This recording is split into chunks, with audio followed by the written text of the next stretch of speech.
Hello, Global Theater. My name is Jerry Fielka. Today is January 22, 2025. I want to thank Rob Grant and his amazing podcast, I'm Probably Wrong About Everything. Please subscribe. Also want to thank the Ann Arbor Film Festival for exposing me literally to our guest today, Pat Oleszko. Where are you calling in from, Pat? From fabulous New York City. How cool is that? The first question is, what is the best thing for a human being? To follow their inner angel Oh, slash devil. ooh, I love that addition. That there's a lot packed in there. You sort of presage everything we're going to talk about. What's Okay. your favorite form of information? How it comes into you? Well, I spent a lot of time reading the paper. Okay, and I'm a big fan of the print media, but then I also I go out into the street and I observe stuff, and so the combination of those two things is kind Yeah, of where I'm at. love it. That's direct experience. But let's go back to reading for a second. Did you become a reader, one, because your parents told you to, two, they did as an example, or three, on your own? Well, it just was. I mean, it was part of the household. I mean, everybody read all the time, and I don't. It wasn't something that I was told to me. I loved books. I loved to look at the pictures. I loved to read the books that were on the top shelf of my parents' library. What I wasn't supposed to read because I was like a slightly racier, and so books I was read to every night when I was a child, and as soon as I could read, I was reading under the covers, so that they wouldn't find out. But it's I love books more than almost anything. Yeah, me too. Mallarmé says everything's going to end up in a book, and I agree. But why do you think humans collect or gather information?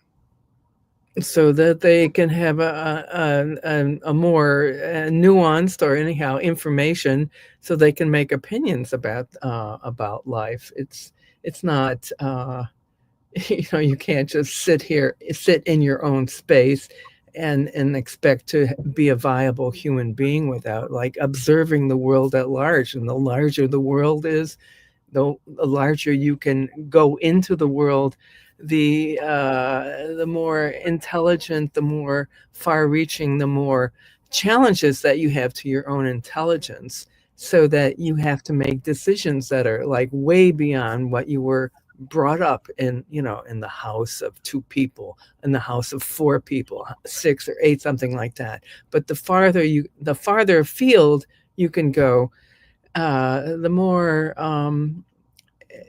knowledge, the richer the pie is, that or the richer the soup is that you can create out of all of that experience, knowledge, and intuition. Beautiful. Do you think this need or want to collect information is more innate or more invented? No, I think it's innate. I Yeah, mean, I don't know if you're asking me, or or you're asking like the world at large, but humans are basically, we're interested in each other. We're yeah, social creatures, and we want to communicate with one another. It's the basic need, and if I might say so, for something like gossip is something that keeps the community together. yeah. And we are a group, we are an animal that has to be social to survive. Beautiful. I've heard a cliche that I repeat all the time. If you gossip and you complain, you live longer.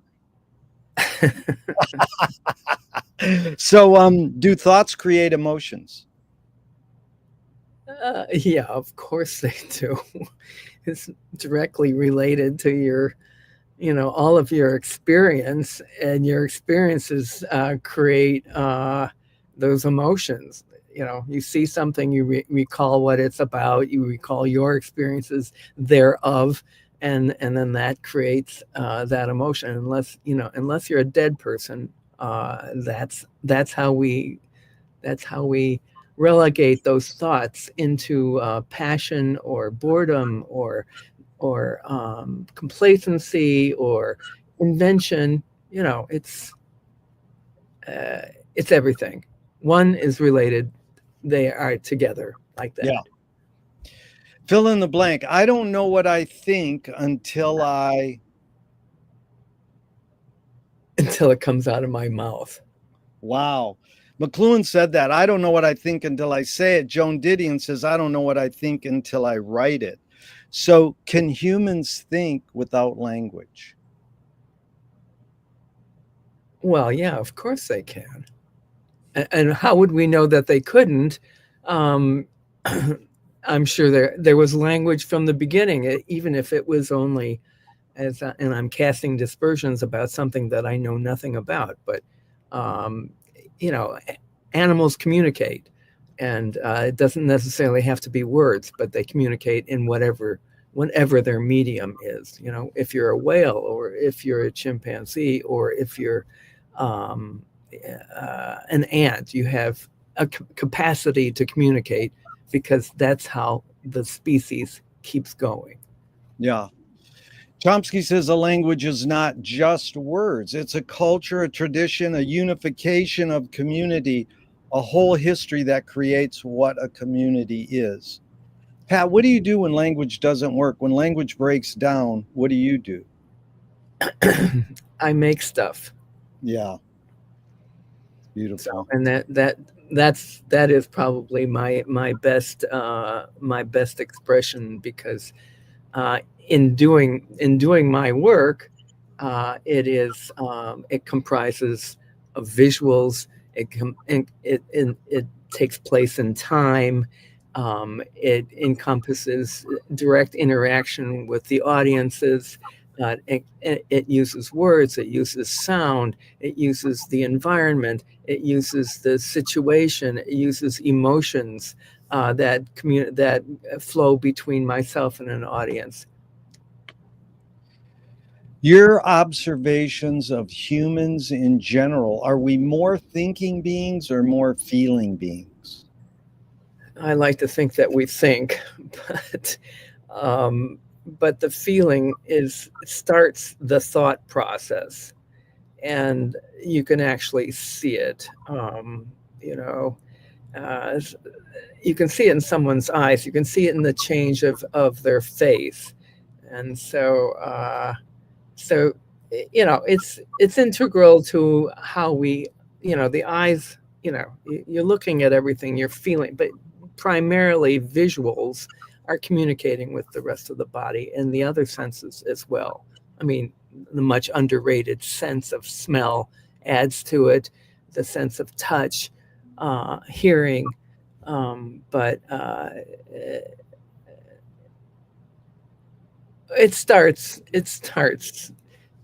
in the core and then kind of radiates out. Yeah, I really appreciate it, Pat. You're concise and articulate. It's helping me a lot. And I'm learning a lot, because, the one thing about that is you really can't separate feeling from thought, but we think we can because we invented the two words. That seems like they're so integrated. And Bridget Bardot says, when I make love, I don't think. And I'm like, good luck. How do you do that? And there's a bumper sticker on a car on my street that goes, don't believe everything you think. And I'm like, well, you could say, don't believe everything you feel. So, I mean, it's interesting how people break that down. This is a question that Alan Turing posed in the 50s. Is thinking a function of the soul? Oh boy, that's a toughie. I would imagine it would have to be. I can't think of. They don't operate separately. Yeah. And so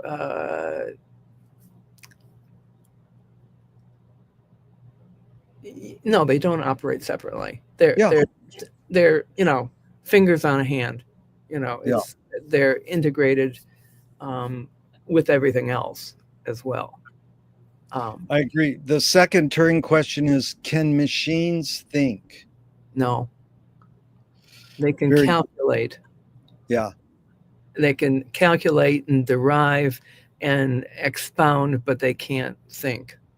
yeah, I mean, I hope. yeah. Do you more pursue happiness or more pursue meaning?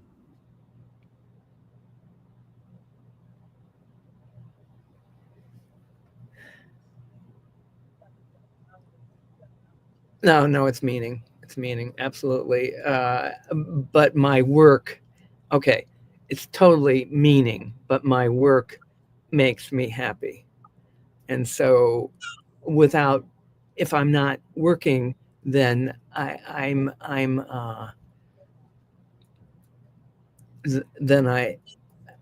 I'm floundering. I'm imploding. Everything has to do with the export of my responses to a situation. Yeah.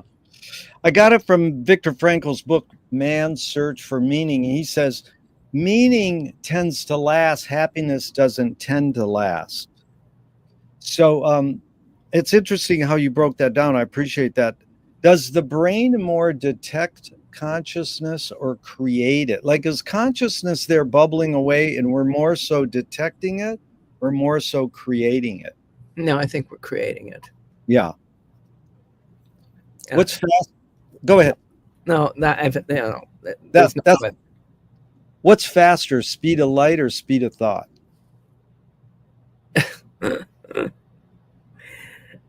Yeah.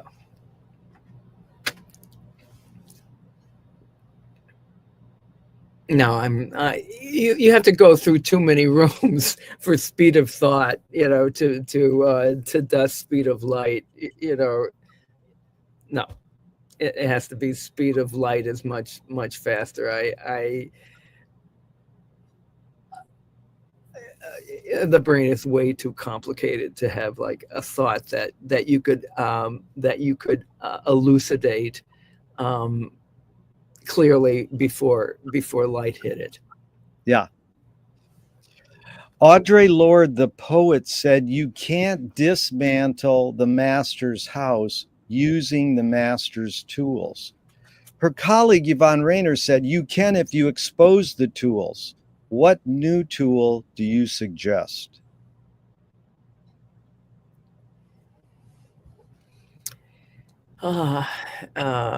Well, not what new tool. Uh, it, I could say knowledge, but I don't actually think that is effective because there are too many experiences, particularly at this exact moment in time, where people have a massive amount of knowledge about our recent political election, and they did nothing about it. Yeah. So it's not knowledge. I'm not sure what it is actually. And I appreciate that, Pat. Just because I like Rebecca Solnit says, just because you ask me a question doesn't mean I have to answer it. You can say, I don't know, or I can't answer that. I'm not trying to put you on the spot. So I appreciate this a lot. What new toy do you suggest? Relevant to what? Well, it's funny because I asked, what tool do you suggest for so many years? And then someone said, well, what about a toy? So I says, well, that's a good follow up. Like it's almost like are toys different than tools? So it's, again, you put in the context you want. You can put in any context you want. What toy do you gravitate towards? Um, the toy that I gravitate to is humor. Yeah. That's good. Yeah. That's a great answer. Yep. And so what do you worry about when you go to bed at night? The world. Yeah. The world, my work, my inability to affect change, what I've like haven't accomplished in the last works or in the last interchanges. It's so then I have to listen to music, and it helps stay the fears and the bubbles and the beatings on the door. I love that. You took the question further. Most people tell me what they worry about, but they don't tell me how they deal with it. And listening to music is indeed a healing force for me too. McLuhan learned from Ezra Pound the poet that artists are the antenna of the race. They're broadcasting and detecting the hidden psychic effects of our inventions, so we might learn how to cope with what we don't like about our inventions. So, Pat, I asked you the question Marshall probed his whole career. Why do we ignore the hidden psychic effects of our inventions, even though the artists are broadcasting them to us?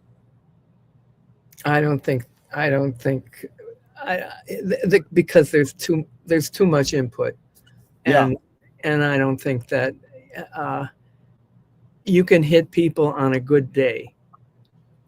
A few people. You can hit a lot of people on a great day, but you're battling against everything in the universe bombarding us at all times. And so you try to do the very best you can to clarify your ideas, your kind of medium to the world at large, and hope for the best. Yeah.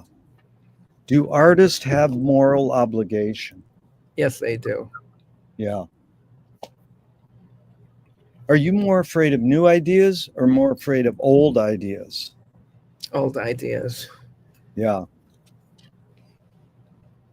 Can you conjure up your earliest memory ever or one of them?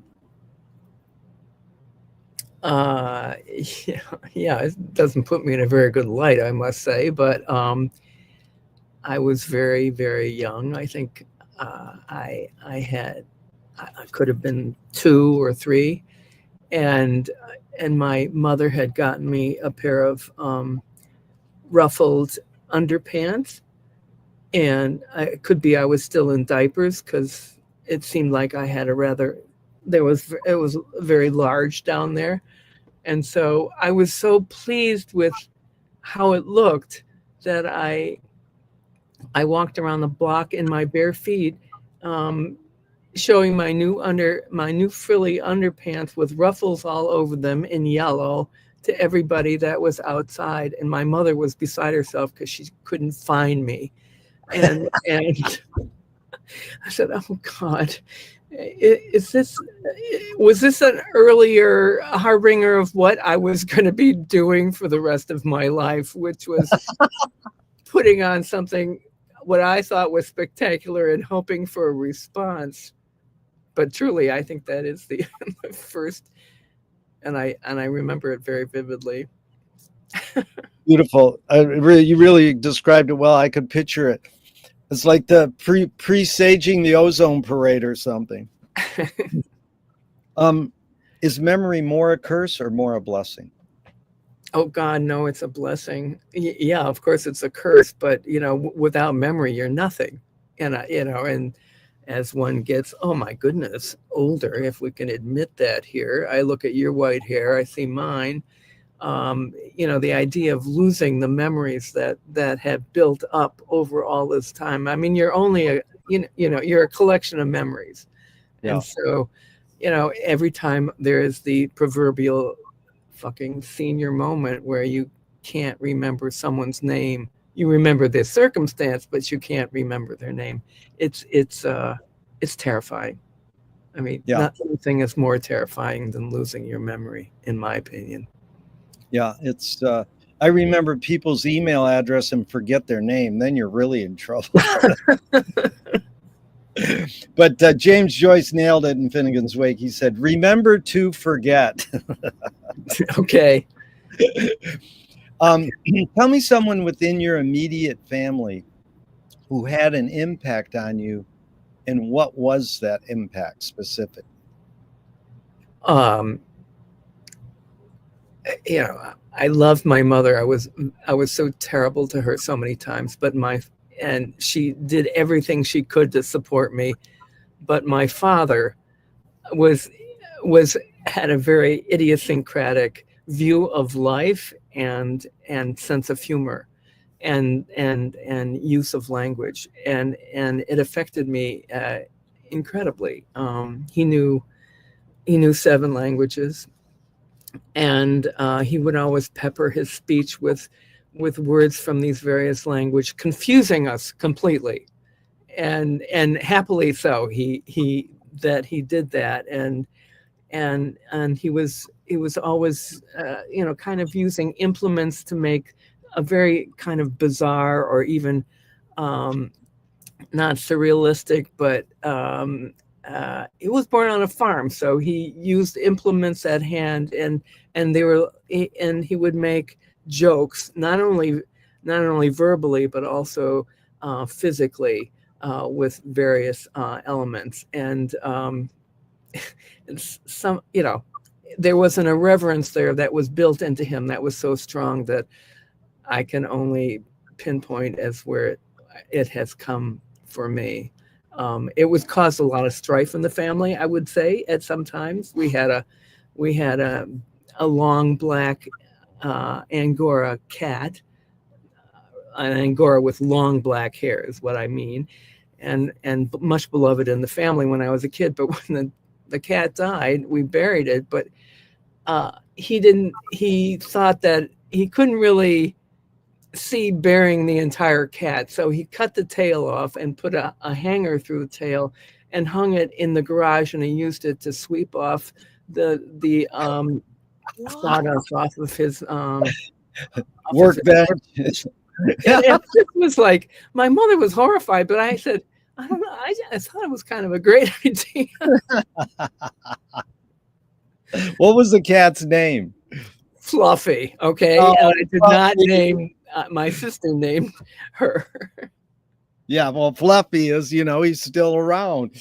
But I have to thank you, Pat, and thank your dad, because I think it's through your usage of puns in seeing you perform at the Ann Arbor Film Festival for so many years is a direct line to my interest in Finnegan's Wake, because McLuhan said that Joyce used the pun as a way of seeing the paradoxical exuberance of being through language. So it's like we learn this through, Warner Brothers cartoons, or however, Lewis Carroll, and then we develop an aesthetic for it. And, I think that's amazing. All the world is a stooge, come on. Geez, I could have said it better myself. Now, the same question outside your immediate family, someone who had an impact on you, and what was that impact? Okay. There's been so many. However, early on, I did go to, I was, there were only, in our family, there was really only science or the arts. My dad was a scientist, and my mother, they were both immigrants, and my mother, believed in the arts. And so I demanded, I pulled the only tantrum that I'd ever had in my life, that they send me my last year of high school to Interlochen Arts Academy up in Michigan, Upper Michigan by Traverse City. And because the public high school that I was going to was driving me out of my mind. It was so specious, and the people were so vapid.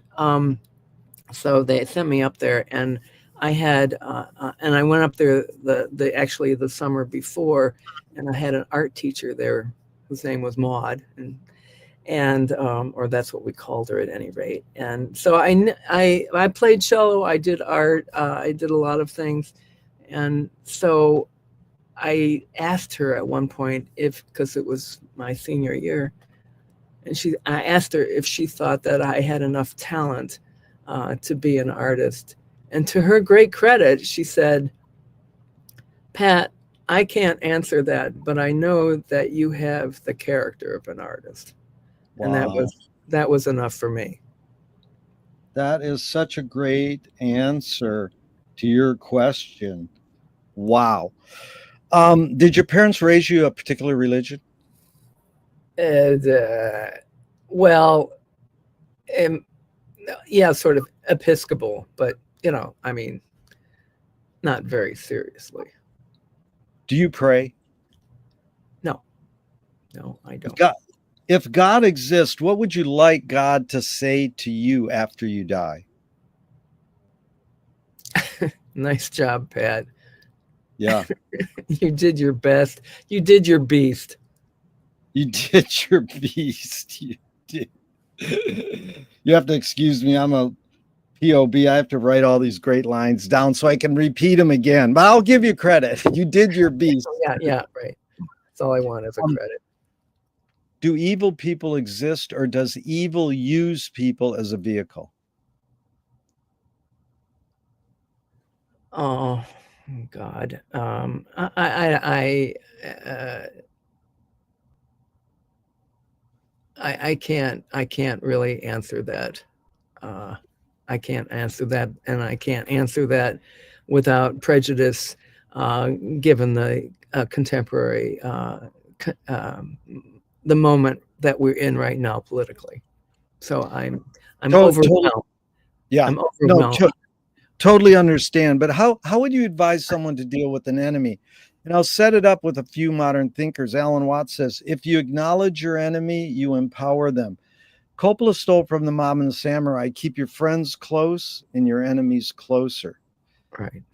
JFK said, forgive your enemy, but don't forget their name. And Fellini says, I need an enemy. So it's a lot of thoughts-based question is, how do you advise someone to deal with an enemy? But first, Pat, how would you respond to Alan Watts? If you acknowledge your enemy, you empower them. Yeah, I actually, I would agree with that. But it's not that you can't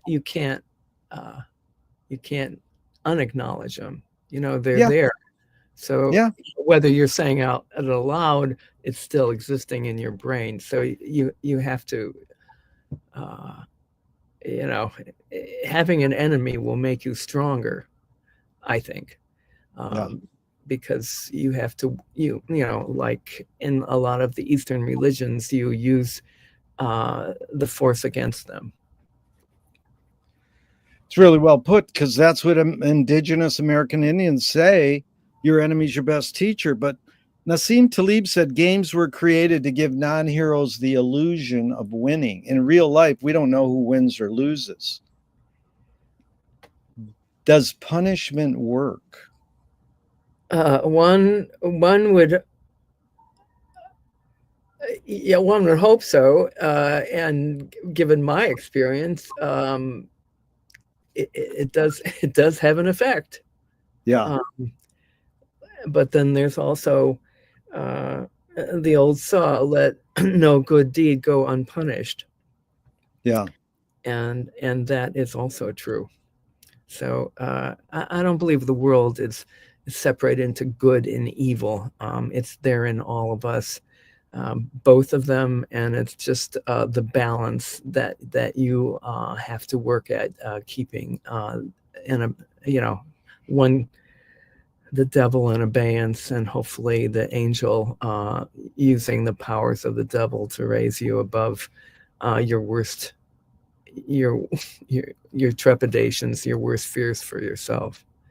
Yeah, I agree. There's a joke, I flip it. Person gets to heaven and peeks in and sees that they have the Ann Arbor Film Festival in heaven. And you go, wow, you got to Ann Arbor Film Festival in heaven? And the same peak goes, that's all we got.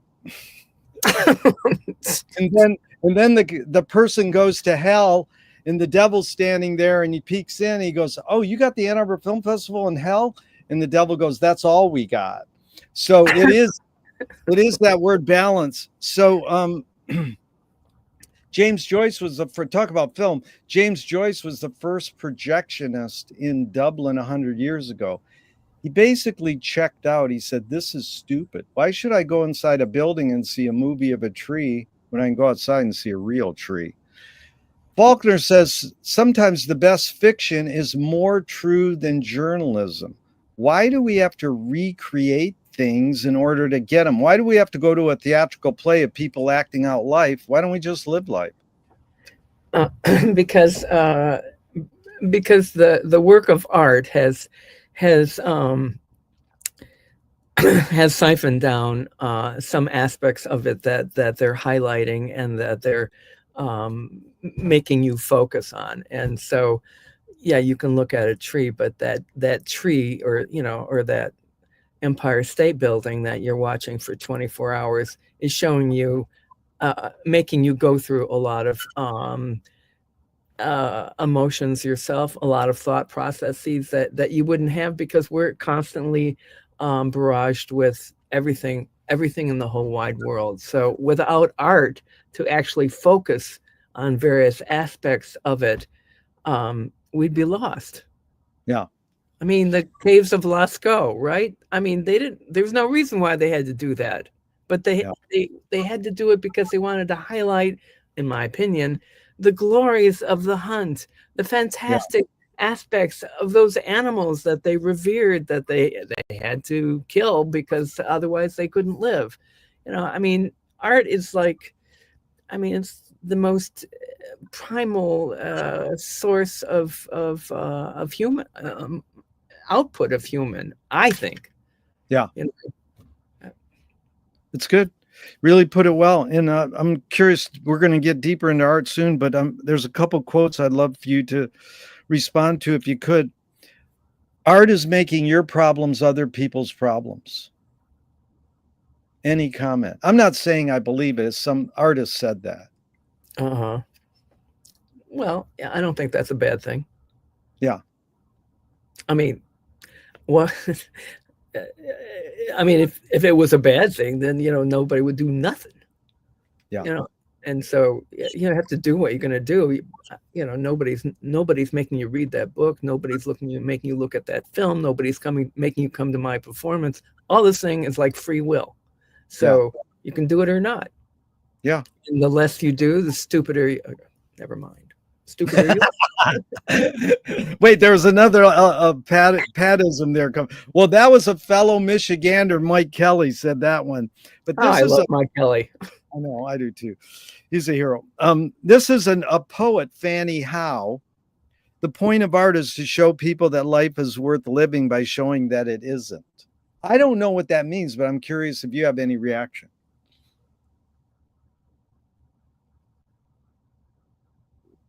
I don't know. I don't know what that means. I mean, she's a poet, so it might be above my head. Yeah.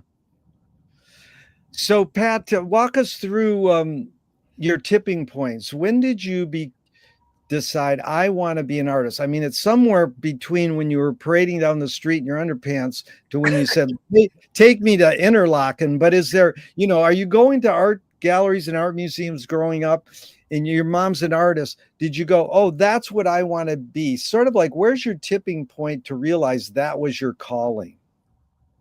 Well, in our family, we went to see lots of stuff. My mom was always, dragging us to the Philharmonic, or, to some performances, or up to see Shakespeare up in Stratford, there was always, going to the museums in Detroit.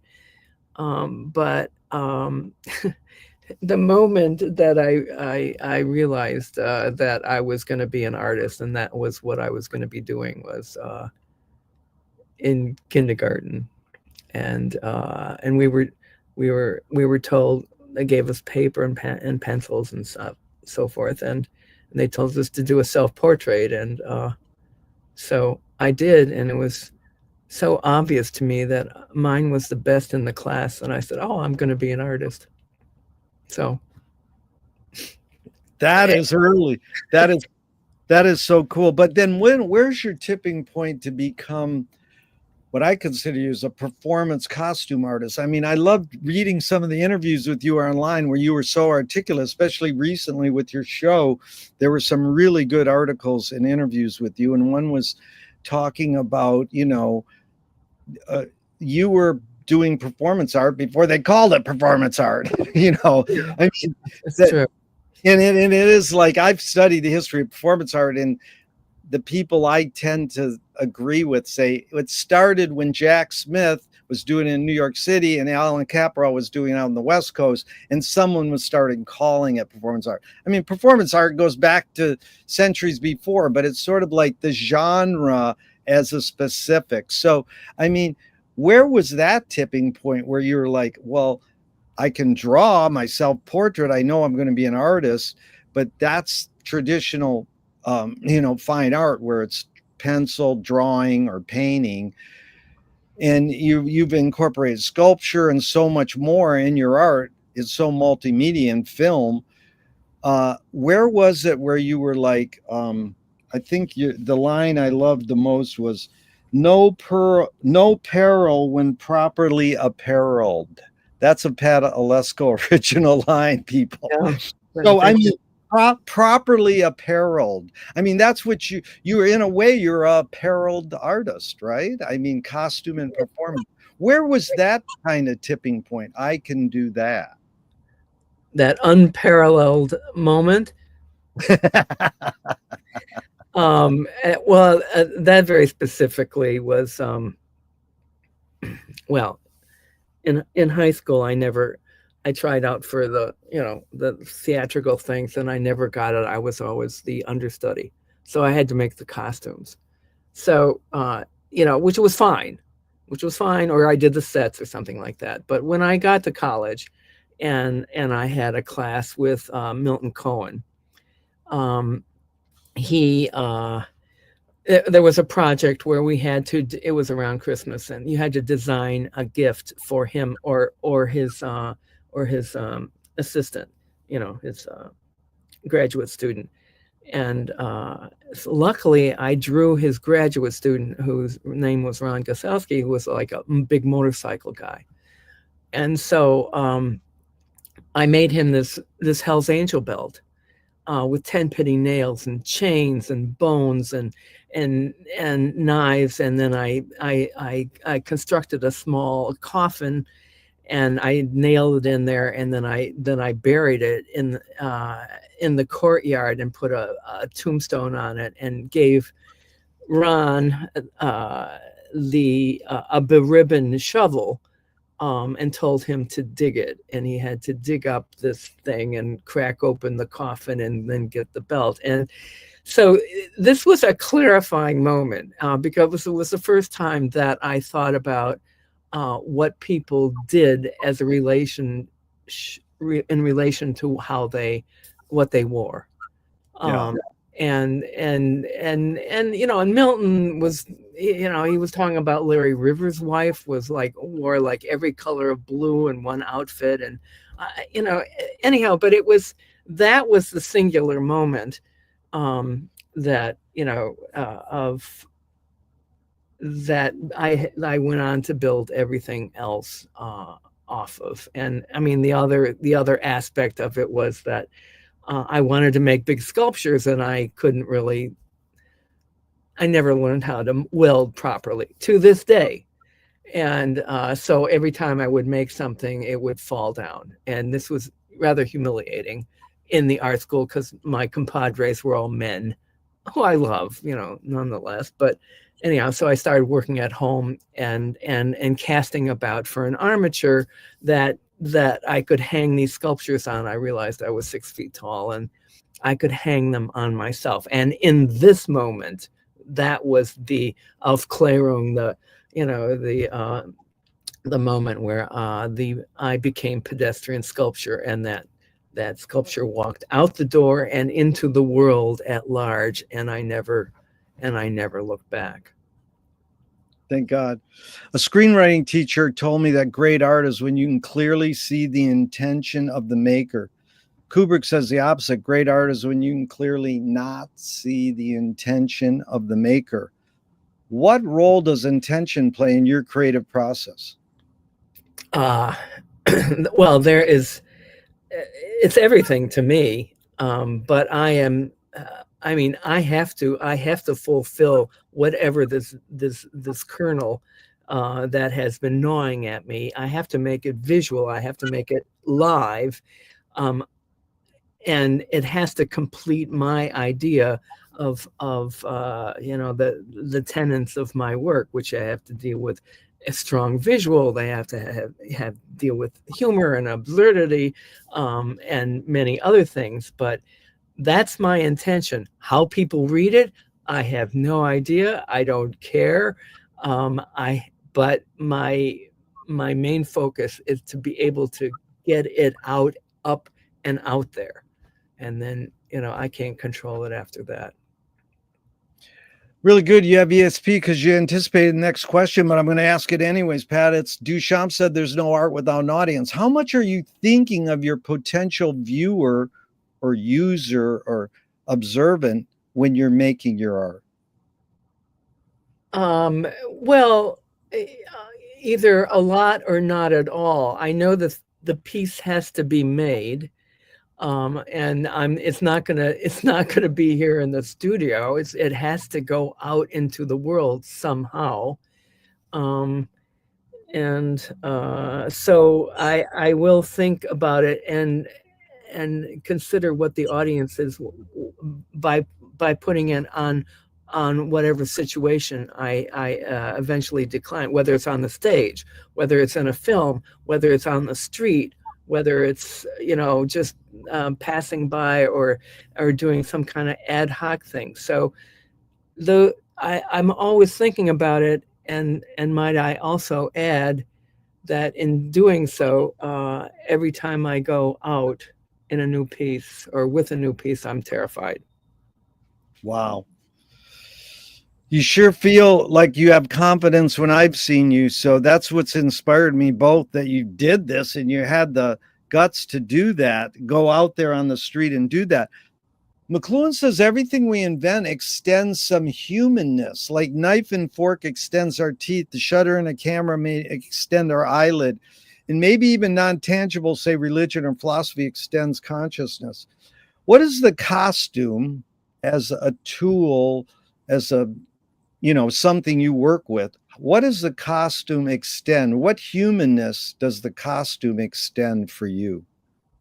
The realm of the mind. It's a flowering. The thing that's great about costuming is that, yes, we have to wear clothes because of inclement weather and because of social mores. And so you can and in a sense, everybody's making those decisions every single day, deciding who they are. But the more, if you're doing it more elaborately, essentially, I'm just making body coverings so that I can become something else, and people, can read that as they will. Yeah. Ruth Draper says the key is to bring the audience up onto the stage and into the scene with you. It is they who must give you even more than you give them in the way of imagination and creative power. Hey, that sounds great, but how do you do that? Well, if you have, there's no how to do that. All you can do is if you have poured your heart and soul into something, I really believe this, the audience will read it. But not every piece is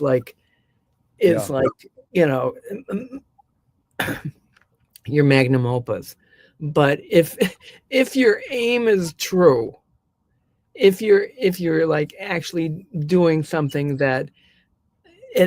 if you're making something that has to be done, no matter how terrifying it is or perplexing even to yourself, but if it has to be done, then somebody will respond. It might only be one person, or it might be a bad response, but you're looking for a response.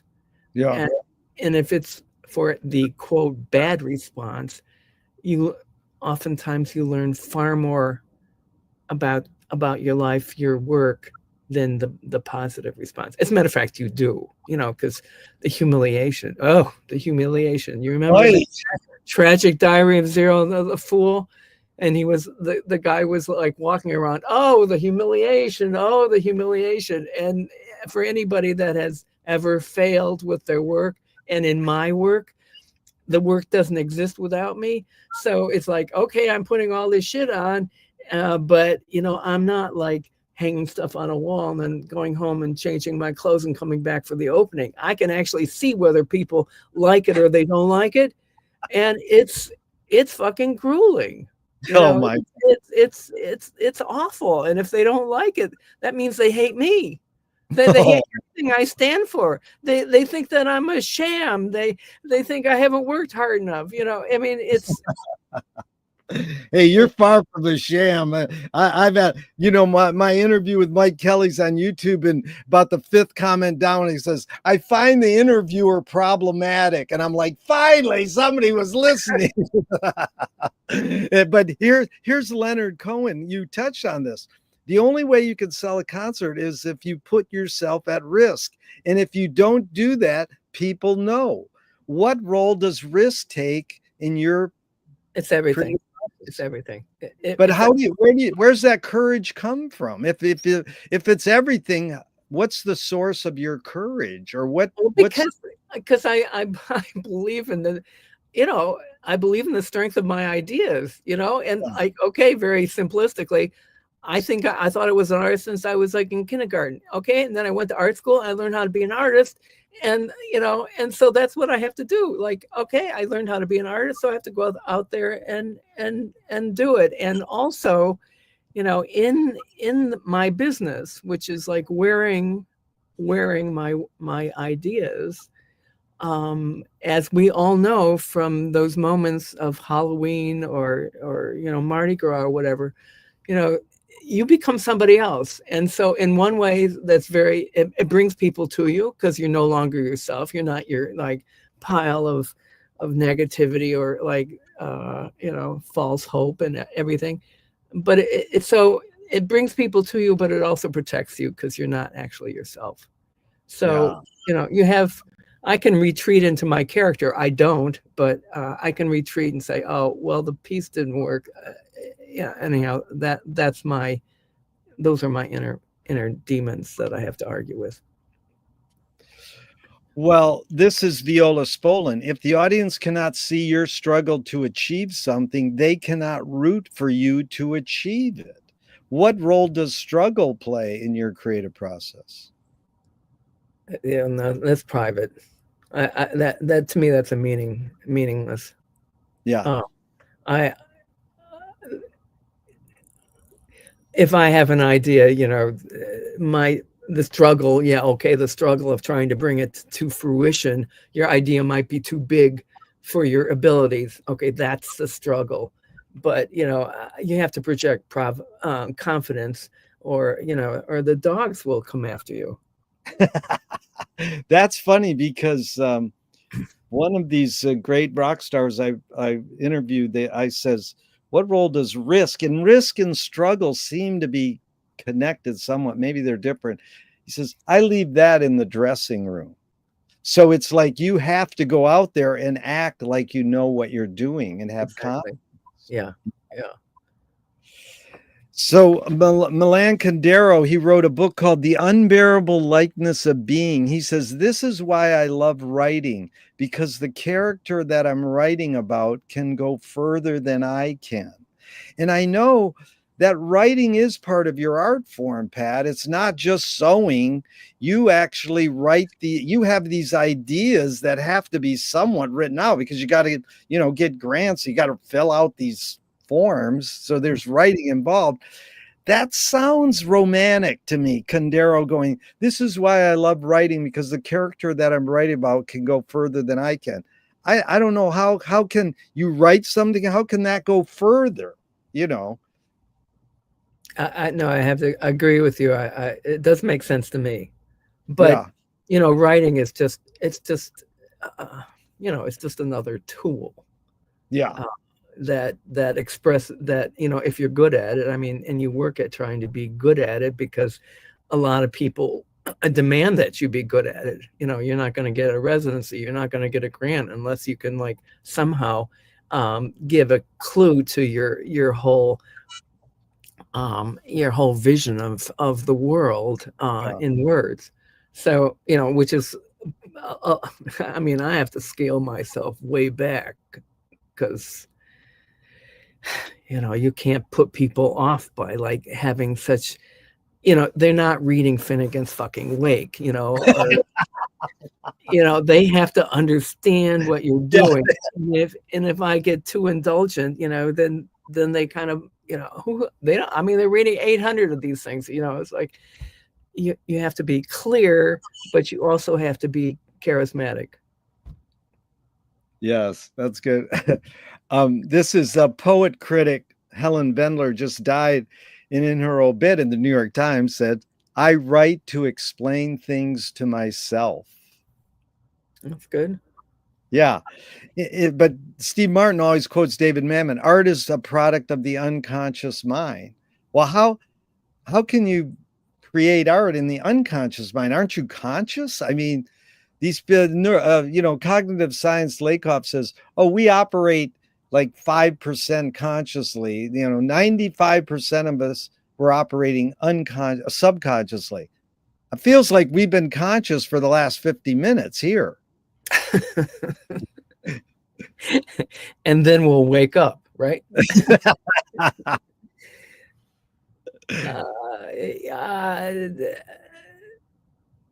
I don't know. I mean, there's that's like a whole other discussion. I can't. Yeah. You have to. You have to have some clue of who the fuck you are.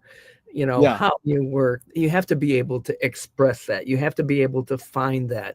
And however you find things is however you find things. I mean, you can write an idea, and I can write an idea, and then I can find, that's my clue into the universe that I'm going to explode with that, like one like phrase, maybe like a coat of arms. When I finally could realize that idea, which had been like kicking around in the frontal lobe, I can't tell you how much mileage I've gotten off of that particular idea, that was verbal, that became visual, that became like three-dimensional in my life even. Yeah. I've been honored to have this postcard sent to me from you years ago. Right on the back it says, check her out. There's your coat of arms right there. Good. Something I really cherish, Pat. I mean, it's okay. Amazing memorabilia and piece of art. I think postcard art is great, but it keeps me in touch. It's gone. Nobody sends postcards anymore. Yeah. Well, we can still do it. I mean, I'm lucky being a dumpster diver. I dumpster dive classic postcards from 50 years ago, and sometimes they're not even used. And so to me, it's still an art form. I learned the aesthetic of old postcards years ago, and I still love it. But that's when I keep. So what's the difference? Your mom and your dad, art and science. What's the difference between art and science? Is there a difference between art and science? Well, at some point, on the upper level, I think it's all the same. Yeah. Because they're all starting, they have with art, you have a clue and an idea that you have to expand and explore and reveal. And with science, you also have, but you're working with more practical aspects of it. But when it gets to the level that's not as practical, and that's based on all this other information, I think that the kind of creativity that the great scientists. I mean, I'm sure you read Surely You're Joking, Mr. Feynman. Oh yeah. And he just, his mind was just so remarkable, and it was always like, it was always like everything was an explosion of curiosity, And Yeah. I think that's the quality of a good scientist as well as a good artist. Yeah. Yeah. Jean Cocteau said, art is science made clear. And that's cute. But I mean, what McLuhan said Joyce was doing, he said Joyce solved problems which science has not yet formulated as problems, which, really resonates with what Tony Conrad said. Artists break rules that haven't even been made yet. That's good. That's good. Can I ask a question? Sure. Jerry, you have all of these quotes, in your frontal lobe all the time. It's just, you have an astonishing memory. I'm always impressed because you're always quoting this person or that. And, what a fucking gift. Well, I appreciate it. I've tried to analyze where I got it because I know my dad had Alzheimer's or dementia, and I know I'm getting it because I'll forget stuff. And now, like, what? I just remembered that. So I'm always taking notes, but I still forget stuff. And I know it's seeping into my brain. So I went to the doctor and says, can you check me? And she checked me and said, oh yeah, no, you're okay. She says, if you look at your keys and go, what are these for? You're in trouble. If you forget where you put your keys, that's normal.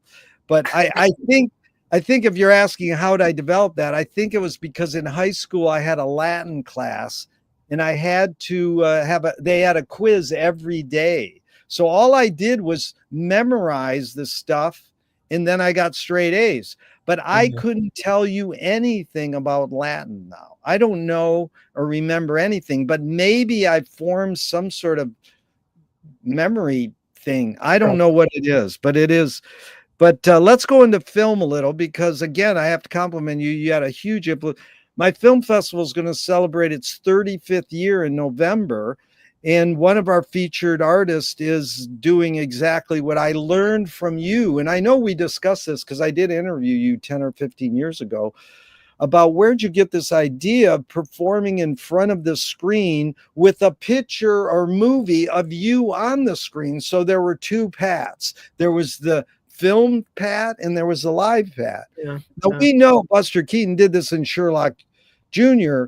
He worked with his image, and we know that Gertie the dinosaur did it. But I don't think any of them really did it the way you did it because you had a dialogue. So there were two of you, and I think the word doppelganger fills in for that, but there's like you schizophrenic yourself. So we have this local ukulele player, and he's done it for 15 years where, we take a pixel vision film of him, throw it on the screen, and then he has a dialogue with himself. And I know you talked about this before, but I mean, what's the tipping point for that? Like you're going to the Ann Arbor Film Festival, you have this costume art, art form going, but where'd you go? Well, I'll incorporate it with the filmic Pat. How did I start playing with myself in front of an audience? Yeah, that's a good way to put it. I don't know, except for I think that one of the problems that I have had that I've always have been trying to solve is that I am just myself. And so a way of increasing my plausibility of my actual heft is to make other characters that they turn out to be myself. And then, with the beauty of working with Peter Wilde, and who for all things where everything was possible, he helped me to get to the point where I could, project myself and literally play with myself. And I think the first film that I did that with was based on, and I can't remember, you probably do, but a film that was done of an escalator, and you couldn't tell that people were going down on an escalator, but you just saw these characters coming down, streaming down, and it was at it was shown at a festival recently. But anyhow, so that's how I did this like series of 6 nudes, of which one was live, and then one crossed across the screen and took the. Anyhow, it's hard to describe. You mean, Pat, that was your first interactive film at Ann Arbor, was the 6 News one? Yes. That's good. No, it's an amazing thing you developed, and over the years it just got better and better. And I mean, the person you credited helping Peter Wilde was great, but also it's Blue Jean Tyranny, isn't he? Because he would play the music live as you. Yeah, he would do. I would anything I threw at him, like in the 20-minute rehearsal before we went on, he would do. It was a great collaboration, I must say. Well, Peter Greenaway says cinema is much too rich a medium to be left to storytellers. Do you think your experience of going to Ann Arbor for so many years, are experimental filmmakers doing something completely different or telling stories a different way? Like, Tony Conrad's The Flicker is just 15 minutes of black and white flicking on and off. Mm-hmm. I mean, we can have a story go through our heads, but it's not storytelling per se. So any thoughts on that line? Cinema's, yeah, go ahead. Well, don't tell me what storytelling per se is. Story. Humans tell stories all the time. That's what interests us. And if I'm looking at a flickering screen for 15 minutes and there's all this stuff going on in my brain, you can't tell me that's not storytelling.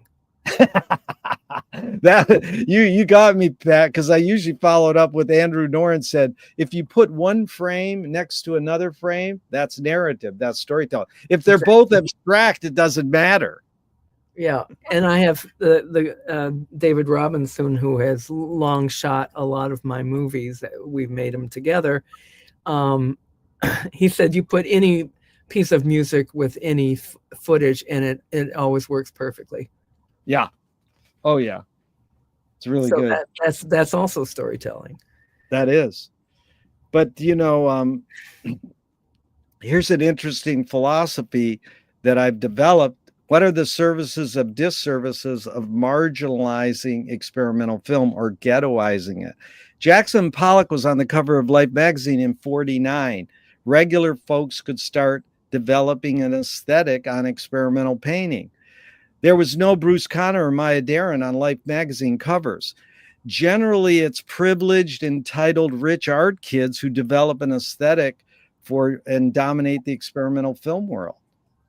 In the art world, any comment? Oh, that's a pretty narrow view. I mean, there is, of course, even if it's a narrow view, there's a huge element of truth in that.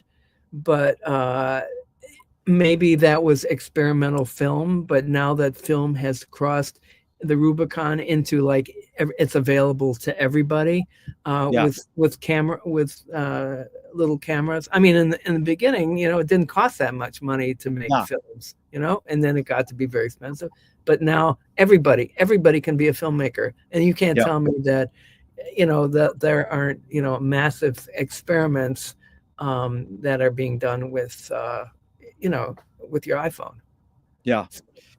It's good. Michael Apted, I spoke with him 40 years ago. I said, why do rock video editors feel so obliged to edit fast?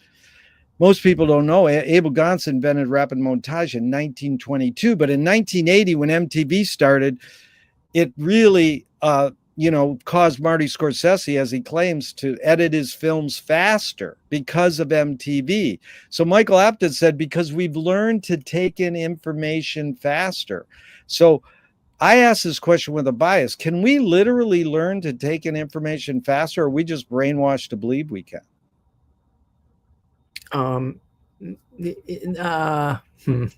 Well, I think we can take in information much faster because I see it demonstrated with little kids who, are already exposed to a lot of stuff on television or whatever their games are.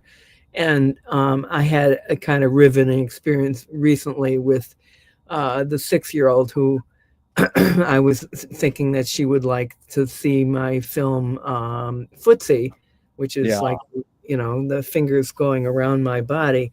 And I don't think it's a slow film, but it's certainly not a rapid cut. And I could see when she got bored with the film. And that's from, kids. That's how, I know in the realm of getting information, there are so few people that read books now because they haven't got the concentration anymore. I mean, we can talk about that whole thing, amusing ourselves to death. But so we're getting more information. I don't think we're brainwashed. We're getting more information all the time, and we're like categorizing it in a way that's like far more sophisticated than back in the day when there wasn't. Back in the day, yeah. But is it literally possible to multitask? Well, we do it all the time. Yeah. I mean, you can't tell me that, while I'm working, I'm not multitasking. I'm Yeah. thinking about this piece, I'm thinking about the next piece, I'm thinking about like whether I'm hungry, whether, any number of things. So, Pat, what's more important, conviction or compromise?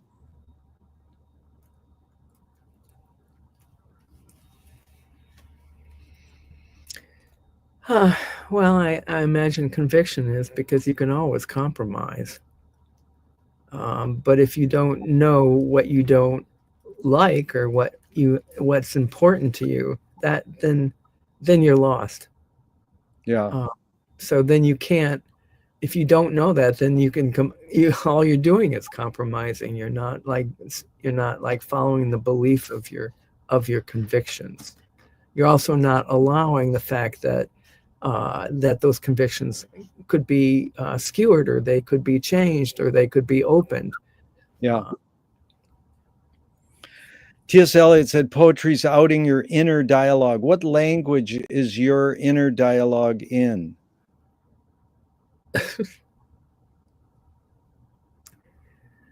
Unrepentant punning. I missed the second word. What was that? Punning. Unrepentant. Oh, punning. Unrepented punning. Thank you. I got to tell you, Abigail Child, I asked her that question a couple years ago, and she goes, I wish I knew.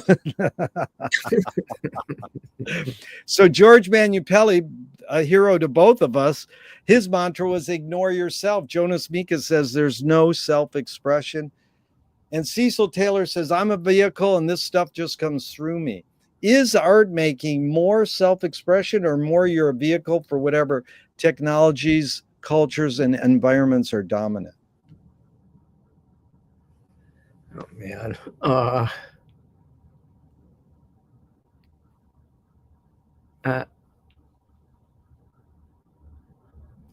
Okay, if you're a product of your of your social structure, and you have an intelligence that takes you beyond that, and you have identified the fact that you have a need to make something to communicate on a level that goes beyond words.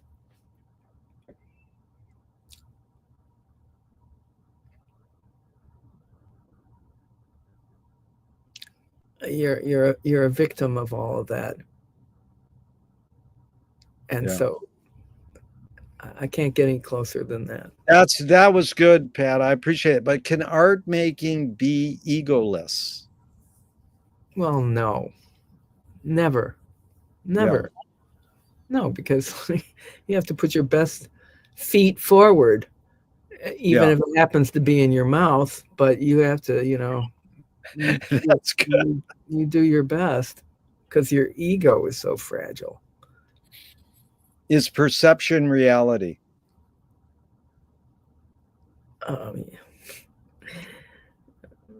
Yeah, I mean, what else is there?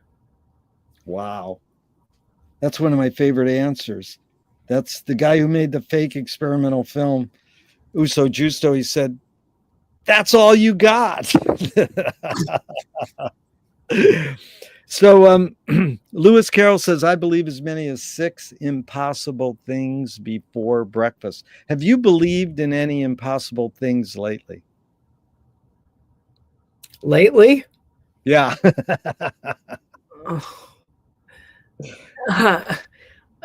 Yes, and given the climate, I thought that that people would see the stupidity of their beliefs. Right. But I have fallen in that, and every day I have to deal with that fact that people are stupid beyond comprehension. This is because the New Yorker magazine quoted Sun Ra of all people. Sun Ra said, the impossible attracts me because everything possible has been done and the world didn't change. Tell me one major element, Pat, of your creativeness, your Patness, that stayed the same, and one major element that's changed in the years you've been doing this. Well, the fear has remained the same, of falling flat on my face, of not being able to fulfill my expectations of myself, and so that's you're always fighting to make sure that it represents a step forward, and with knowledge and understanding and perspicacity and humor, so that's stayed the same. The thing that has changed is that I realize that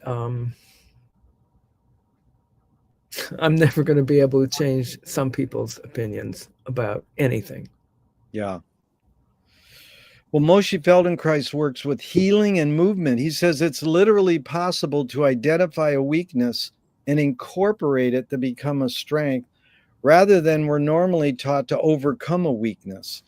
Tell me a weakness you turned into a strength. That I have a very bad memory for memorizing stuff, and so in the beginning, my work, I never spoke in my work, and so the visuals became very, very strong, and the writing became very strong. And then at one point, I overcame my fear of memory, and I learned how to do that as well. So then I could speak in my pieces. Very cool. So I asked this guy who wrote comedy with Robin Williams, can satire be destructive? He said, that's the job of satire. But if me or you do a cartoon in a certain country and they kill us, some people think dying is destructive. But Swift compared satire to a mirror in which people could see every face but their own. What's the function of satire? To make sure that hubris doesn't run rampant and destroy the world, which could be happening in this country right now. Yeah. What's the function of laughter? Relief. Yeah. So that you could cry and you could laugh, and they're often the same thing. Yeah. Steve Allen said, behind every joke, there's a grievance. Drop the word every. Behind jokes, there are grievances. Any thought on that? Yes. Yeah. Jokes are, it's truth in a very in a coat of many colors. Yeah. Glad you went to truth. Louis Buñuel says, I'm for anyone who seeks the truth, but I part ways when they claim they found it. Brilliant. Yeah. What's the most significant difference between men and women, physical aside? Women have far more compassion. Yeah. What caused matriarchy?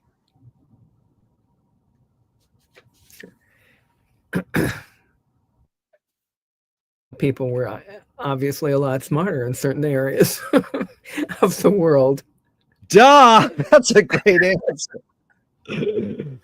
You know, Peter Sellers, the great opera theater director, he says, a woman holding a baby, that, you know, the fact that women give birth.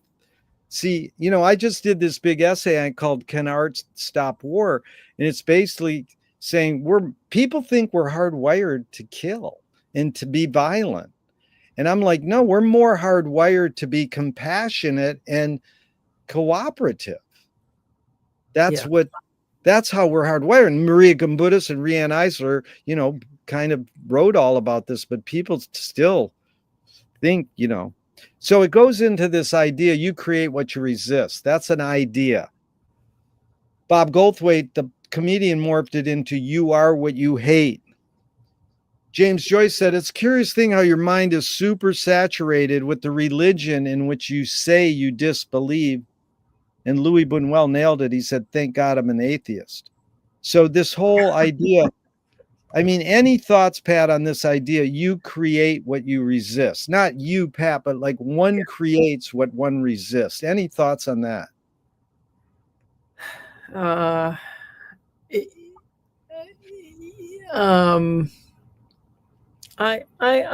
There's a huge amount of truth in that. Yeah. And I think so because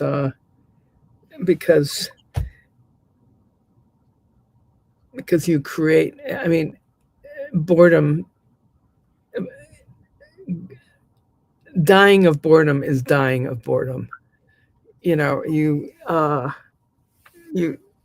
have, I just can't conceive of it. I mean, when you think about people that have successfully weathered, you know, tragically long, you know, Alexei Navalny and the guy that, you know, some of these people who have been prisoners for 5 years, and how they mentally kept going by you know, working their brains so that they didn't die of boredom, which was, I think, the point of a lot of these situations.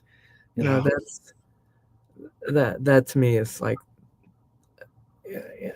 you know, like lying on a beach, you know, like people are bored because they're just lying on a beach. But, you know, you're thinking, I don't know. Okay, I'll stop talking because I wasn't going down a good avenue there. But dying of boredom is something that it's not possible. Yeah. No, it's good. We got about 10 more minutes. I really appreciate this because it reminded me of Utah Phillips says anarchy is making rules for yourself and not other people. Who's entitled to make the rules? You make rules for yourself, and then you try to find a community that will share that outlook. Yeah. So that's good. Yeah, because it's funny. The word freedom is etymologically broken down to that very thing, making one's own rules for one's own self. Yeah, there's some philosophy behind there that you know, the difference between Kant and Nietzsche, but yeah, you know, I'm not going to go into it. Yeah, I'm not that well versed, but I know it's like, okay, one's a moral thing, and another thing is like an outside effect. So yeah. Well, here's 5 quick Alan Watts questions off the top of your head in just a couple words. First one is, who started it all?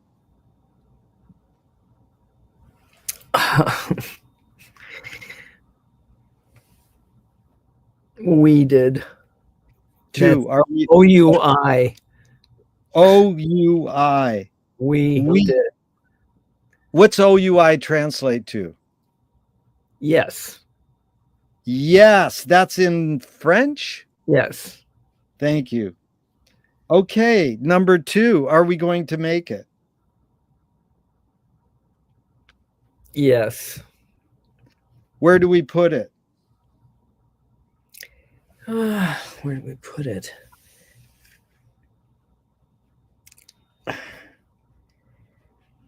On top of all the other stuff. Who's cleaning it up? We are. OUI. OUI. I need that line. Thank you, Pat. 5th, Alan Watts. Is it serious? Yes, it is. We're on the path to destruction. I think we have 30 years. Yeah. How do you find peace of mind?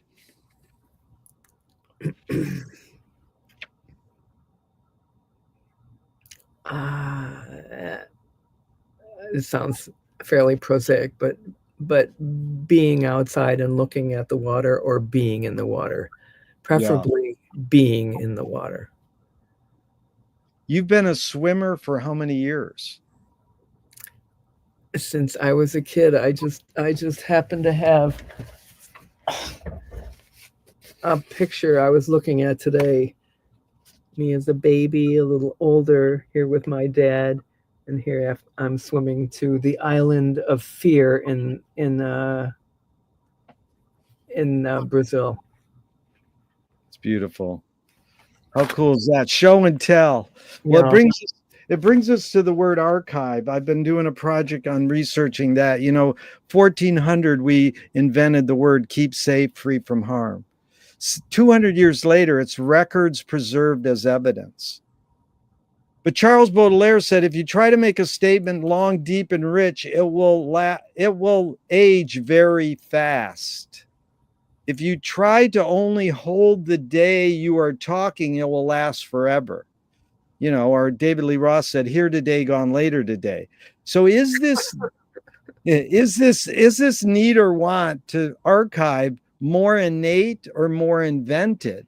And just to suss it out a little more, we've studied Eastern philosophy. Ram Dass taught us, be here now. If the point of life is to live in the moment, why do we have to collect all this crap? And I mean, in your case, it's not crap, it's actually art. And I know, reading these recent interviews with you, that you have you've found the ability to find places to archive your stuff, and I congratulate you, because I got lucky and able to archive some of my interviews over the last 40 years. But Wyndham Lewis says the role artists live in the present and write a detailed history of the future. So any thoughts on, is this need or want to archive more innate or more invented? Oh, no, I think it's innate, because you make stuff and that stuff exists, and then you're making stuff out of the stuff that has existed before you, and that everything is like accumulating. So you can't make anything without all of that other stuff around you. So we have that. I mean, obviously we have that need because it's been around forever, or since we know. Yeah. If you were walking down the street today and you met yourself as a 12-year-old, what would you say to your 12-year-old self?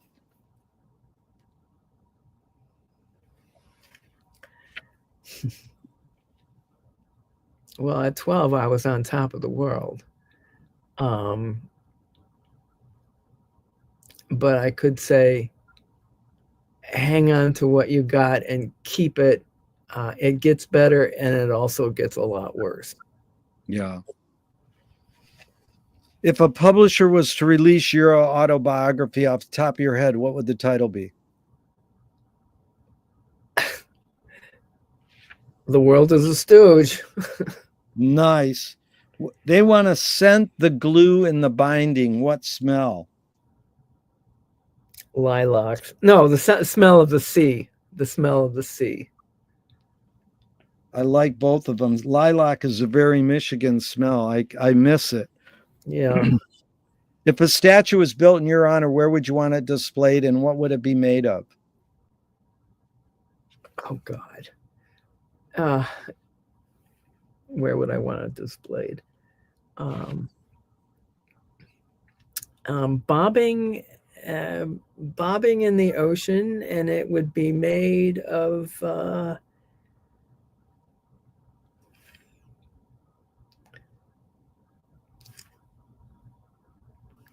clams and beer.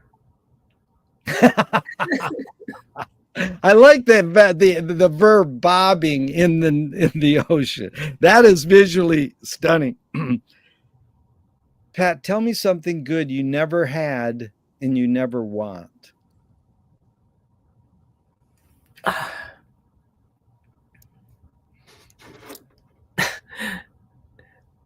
A regular job.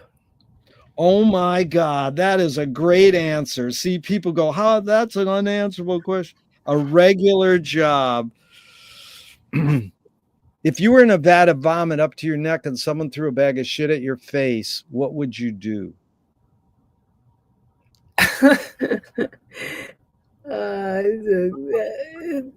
Catch it and throw it back at him. Nice. Thank you. Mike Kelly said, I'd cry. What's the cultural shift you see developing today that inspires you? We're becoming Nazi Germany. Yeah. This one I'm pulling way out. I haven't answered this. I haven't asked this in about 35 years. You're on the last televised moment in the history of the world. What would you say?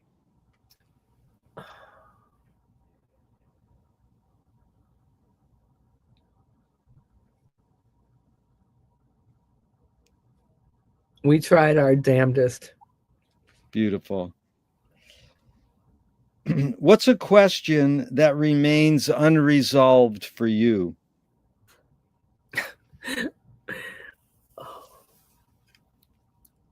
Oh, yeah, right. How am I going to die? Oh my God, I almost forgot. Can you forget to die?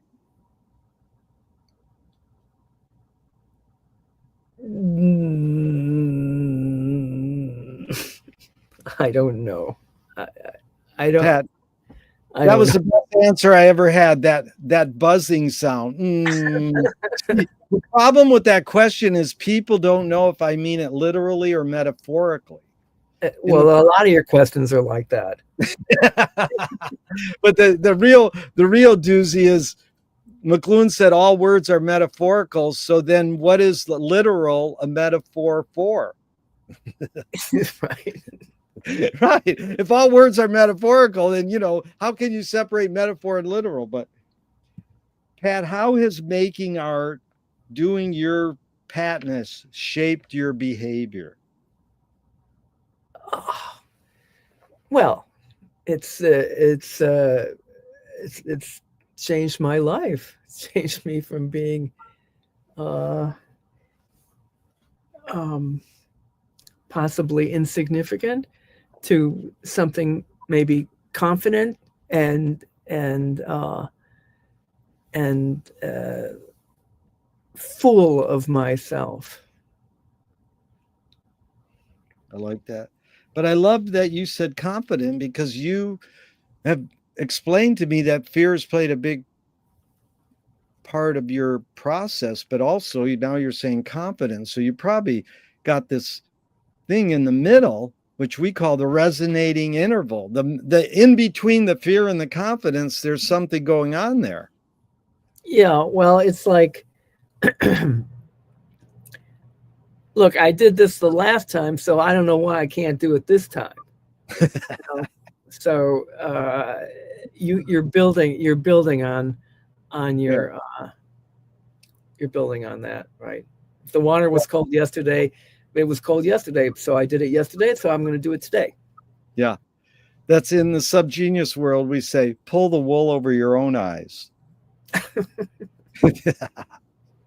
Okay, two more and we're out of here, Pat. Thank you so much. This is Thornton Wilder in 1928.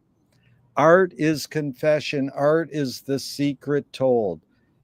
But art is not only the desire to tell one's secret, it's the desire to tell it and hide it at the same time. You've laid your cards on the table for over 90 minutes. I'm not insinuating you haven't already answered this.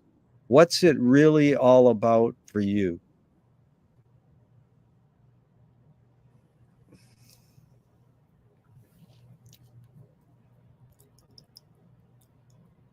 If it sings, if it makes me happy, if it makes me laugh, I'm all there for it.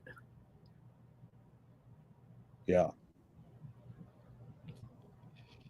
It's really good. There's a cliche I love is if you can't say it, sing it. If you can't sing it, dance it.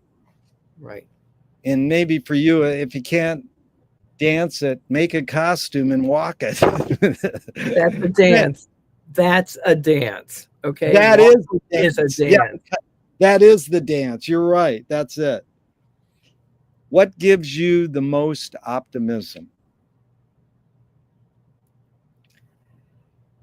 Oh, gives me the most optimism.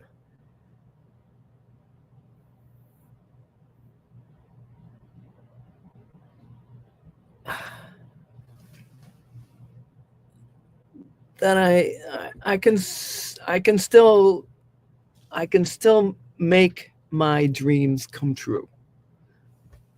Not very poetic, but No, that's beautiful. I want to thank you. A couple of my notes that I didn't touch on. Humor is very hard to take seriously as an art form. That line really blew me out when you said that in AADL with Amy and Elizabeth in Ann Arbor. You know, humor is very hard to take seriously as an art form. It reminded me of Zappa saying, does humor belong in music? You know, this whole thing about humor in your art form. That's an important ingredient. absolutely. Yeah. And the reason that it's underestimated, I don't understand, because it's easier. But you know, in the realm of expression, we go from tragedy to comedy. Yeah. But you know, tragedy, oh, it's easy. Oh, you're weeping and weeping. It's serious. Blah blah blah. But comedy encompasses tragedy as well as comedy. Yeah. So I think you get more for your money. Yeah. And then the other line you said in that interview was, I'm just aiming for genetic damage. Yeah. I didn't quite understand that line. Can you explain that a little? I just want people not to think the same way that they thought after they've seen me. Right. And this, you mentioned 4 people influenced you: Keaton, Tati, Lewis Carroll, and Miles Nakopalin. No, Miles Nagopaline. Oh my God. So they transcribed it wrong? Because I looked it up. And how do you spell Miles' last name? Small N-A, large G-O-P-L-E-A-N. Thank you. It's a pen name. His actual name is Brian O'Nolan, but that's his. He did The Third Policeman, Add Swim Two Birds. Both you should read. If you haven't read The Third Policeman, you should read that. Okay, thank you. Because when I Googled it would only go back to the Ann Arbor Library interview of you, and I'm like, what? Oh. So that's just yeah. M-Y-L-E-S. Yeah, M-Y-L-E-S. Thank you. Yeah. And Brian's last name again is what?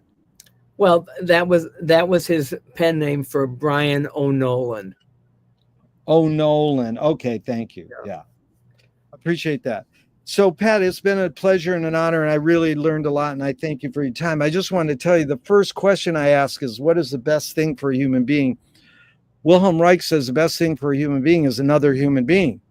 And the last question I ask is, what gives you the most optimism? That's what they asked Groucho Marx at the end of his life, and he said, other people. So it's sure been fun spending this time with another person, especially because it was you. Thank you so much, Pat, Thank for you. everything you do and how much influence you've had on my life. I know in the long run, I'm a better person because of Pat Oleszko. So Wipe the shit off my face here and throw it back. you know, you've heard it too many times. I knew when I was in Marvin Fellheim's class, and you were showing naked pictures of yourself. I said to myself, man, my parents are getting their money's worth sending me to college. I know it's embarrassing, but it is, you know, something that it's one memory from college I love. Good. I remember that class very well. He saved my life. I couldn't pass the test if I tried, but I certainly could interrupt his class with my work and make work out of it. So, well, it was like you and Peter Wild. I'd go, you know, we were going to film theory classes before there was a film department at U of M. It was in the English department. Yeah. And Peter would come in and be a guest lecturer, and I would learn more from him than the whole semester. And it was the same with you. You would come in as a guest lecturer, and I'd learn more from you than the whole semester with the professor. So, I mean, that was the beauty of Ann Arbor. You could really get some subversive underground learning to pull you out and, you know, go expand a little by guest lecturers. So thank you for doing that. Well, this has been delightful, Jerry. I really am impressed with your broad interest and knowledge and memory, and it really unexpectedly wonderful. Thank you so much. It's like I almost thought you were going to quote Groucho Marx. And don't ever do it here again. Okay, I'm going to hit the end broadcast button. Okay. Thank you so much, Pat. Right. I hope this never ends. We can keep talking forever and ever. Okay, me too. All right, ciao for now.